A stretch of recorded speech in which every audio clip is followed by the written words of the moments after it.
Tu te souviens? Quand on rêvait toutes d'habiter Paris, les ruelles pavées, les cafés de quartier, les vitrines d'artistes, la Seine au petit matin.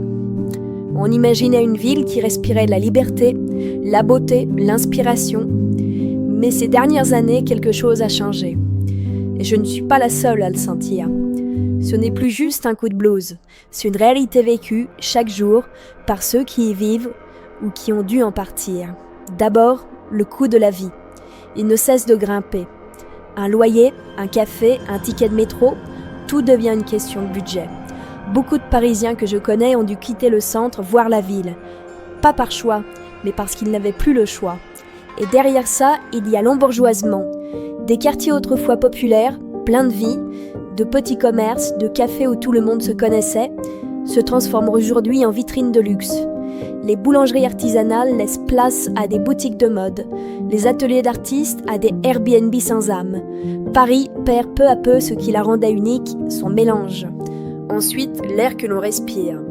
Les rues sont étroites, les scooters et les voitures grouillent. Même dans les parcs, on sent parfois cette odeur lourde, cette brume grise. Les jours de pollution, les enfants ne jouent plus dehors. C'est triste, non? Quand la ville des promenades devient une ville qu'on traverse en retenant son souffle. Et puis, il y a toujours du monde, mais moins d'espace. Les transports sont bondés, les bancs publics pris d'assaut. Même un simple moment de calme dans un café devient un luxe. On vit dans une ville magnifique, mais on n'a plus le temps de la vivre. Le pire, c'est que Paris chasse ses créateurs.